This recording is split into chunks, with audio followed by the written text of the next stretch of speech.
Most people know the names of Caribbean pirates, but the most successful pirate in world history was a woman whom many have never heard of. Her name was Ching Shih. For comparison, Blackbeard's fleet at its peak consisted of 4 ships and 300 men. Under Ching Shih's command were more than 1,800 vessels and an army of 80,000 pirates, a force comparable to the navy of an entire nation.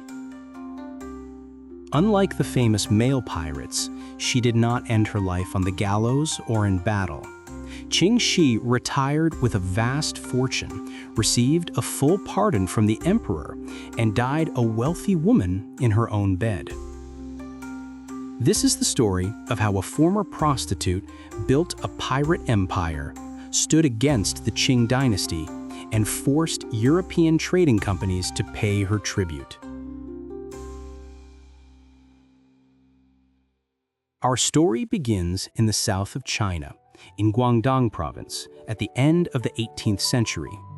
The Pearl River Delta was a labyrinth of waterways, perfectly suited for trade, smuggling, and piracy. The authority of the ruling Qing dynasty was weak here, and the true masters of the waters were often pirates. It was here, in one of the floating brothels of Canton, that a woman named Shi Shanggu worked. Little is known about her early life aside from her profession. However, she possessed not only beauty, but also a sharp mind and ambition. Situated at the center of the port city's information flows, she observed how deals were made and how power operated.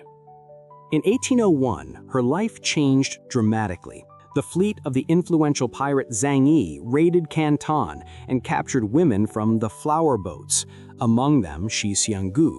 According to legend, Zhang Yi was impressed by her audacity and decided to marry her. Shi Xianggu, in turn, saw this as an opportunity and, according to one version, agreed to the marriage on the condition that she would receive equal rights in commanding the fleet and a share of the plunder. Zhang Yi agreed, likely seeing in her not just a wife, but an equal partner and strategist. Thus, Shi Xiangbu became known as Zhang Yi Sao, wife of Zhang Yi. Together, they became an effective team. Zhang Yi was a charismatic warrior, and his wife was a talented organizer. Over the next 6 years, they united the 6 major pirate fleets of Guangdong into the Red Flag Fleet Confederation. Each fleet had its own color, and the most powerful was their own, the red. It was a structured organization with a common treasury and a system of governance. In 1807, at the height of his power, Zhang Yi died during a typhoon. For any other pirate alliance, this would have meant collapse and a struggle for power. But Zhang Yi Sao made a decisive and strategically sound move. Understanding that as a woman, it would be difficult to hold power alone, she formed an alliance with Zhang Baozai, the adopted son of her late husband. Zhang Baozai was a young and popular commander who was respected among the pirates. Ching Shih entered into a relationship with him and then married him.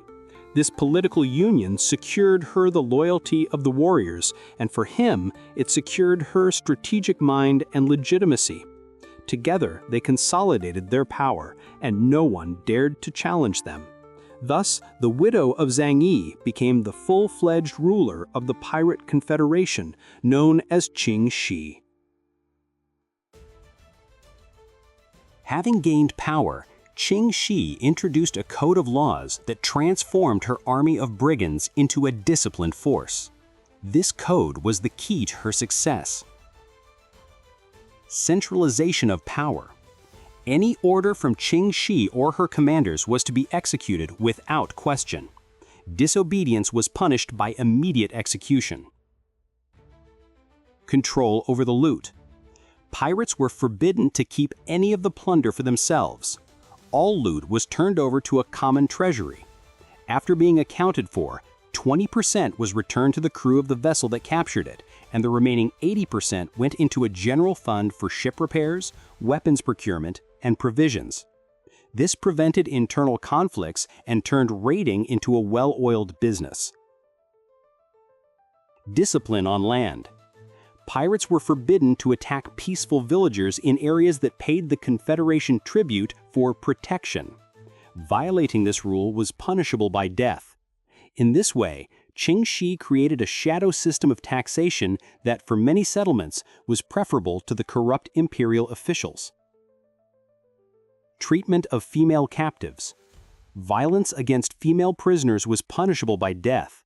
If a pirate wanted to take a woman as his wife, he had to obtain her consent and remain faithful to her.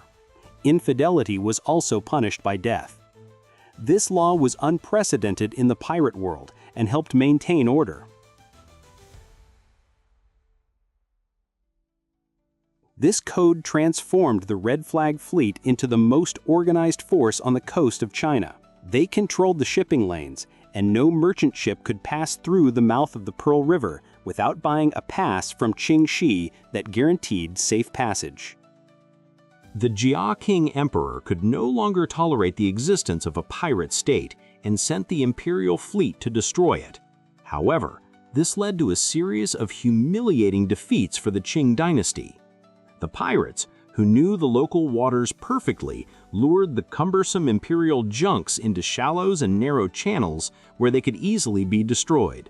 A huge fleet under the command of Admiral Guang Lang was crushed, and the admiral himself committed suicide. Qing Shi proved to be a brilliant naval tactician, using intelligence, deceptive maneuvers, and psychological pressure. In desperation, the Chinese government hired the Portuguese fleet based in Macau. Despite the technical superiority of the European ships, in 1809, Qing Shi's fleet engaged them in battle. The pirates overwhelmed them with sheer numbers and boarding tactics, and eventually, the Portuguese squadron was forced to retreat. In effect, Qing Shi also stood against the British Empire. Its merchant ships from the East India Company also paid tribute for the right to trade in the region. Thus, the former prostitute successfully confronted the forces of three empires: Qing China, Portugal, and, indirectly, Britain. But Qing Shi understood that she could not fight the whole world forever. At the peak of her power, she decided to take her final, most far-sighted step, to negotiate peace on her own terms. The Chinese government, convinced of the failure of a military solution, offered the pirates amnesty. Qing Shi was in no hurry to accept standard terms. The Governor-General of Guangdong, Bai Ling, entered into personal negotiations with her.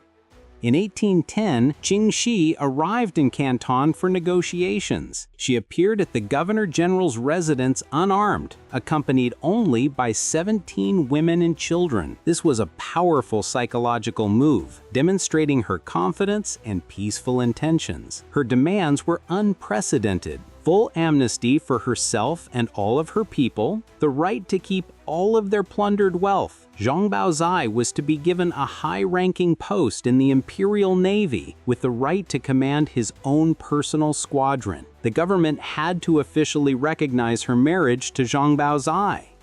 After tense negotiations, during which Qing Shi essentially staged a sit-in at the governor's office, he was forced to agree to all her terms. This was not a surrender, but an honorable capitulation on the victor's terms. Tens of thousands of pirates came ashore and received pardons. Zhang Baozai became a high-ranking officer and successfully fought against other pirates. And Qing Shi, having received a noble title, retired. With her riches, she settled in Canton, where, according to some sources, she opened a gambling house. Qing Shi died in 1844, at the age of 69, in her own bed, surrounded by her family, a wealthy and free woman.